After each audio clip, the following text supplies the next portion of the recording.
Hello বন্ধুরা, আমি অনু। Update with অনু চ্যানেলে তোমাদের স্বাগত। আমি চলে এসেছি চিনি সিরিয়ালের আপডেট নিয়ে। চিনি সিরিয়ালে তো দেখা যাচ্ছে একদিকে চিনির অপারেশন চলছে, দ্রোণ ভেঙে পড়েছে, সে আবার চিনিকে নিয়ে স্বপ্নও দেখে বসেছে যে চিনি তার কাছে ফিরে এসেছে।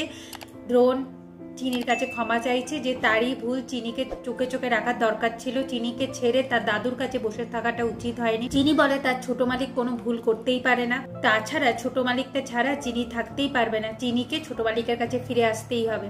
এইভাবে একে অপরকে জড়িয়ে ধরে সময় কাটাচ্ছে, এইরকম স্বপ্ন দেখে বসে। জনার্দন বাবুর জন্য স্বপ্ন জগৎ থেকে বাস্তব জগতে ফিরে আসে, আর সে ভাবতে থাকে কতক্ষণে চিনির সেন্স ফিরবে। সবাইকে জিজ্ঞাসা করছে, বলছে কিনা এখনো অপারেশন চলছে। অনেকে বলছে কেন যে মেয়েটা ওই গাড়িতে উঠেছিল, কোনো ড্রাইভার ছিল না, কে এই কাজটা করলো। কিন্তু দ্রোণ জানে না যে কে এই কাজটা করতে পারে, তবে সে কিছুটা হলেও বুঝতে পারছে যে কে এই কাজটা করেছে।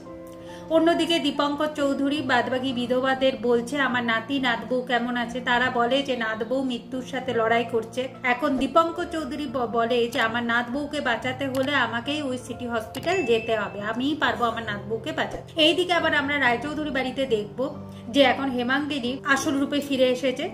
সে ফিরে এসে বলে যে অন্তরাই নাকি তাকে সিঁড়ি দিয়ে ফেলে দিয়েছিল, তাই তার এই অবস্থা হয়েছিল।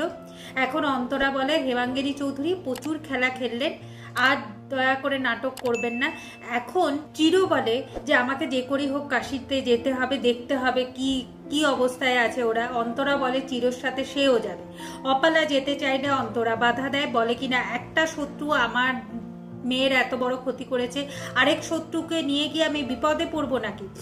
এখন হেমাঙ্গিনী বলে আমিও কাশি যাব, আমার বংশের প্রদীপকে আমায় বাঁচাতে হবে। কে বলেছিল ওকে কাশিতে যেতে?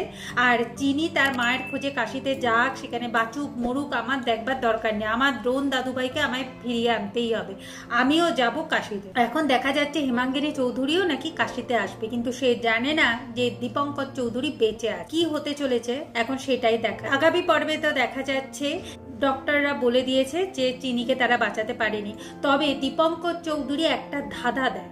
ধাঁধাটা হলো যে অপেক্ষার শেষে শোধ নিতে মা মেয়ের জায়গায়, মেয়ে মায়ের জায়গায়, এইরকম হবে কিছু।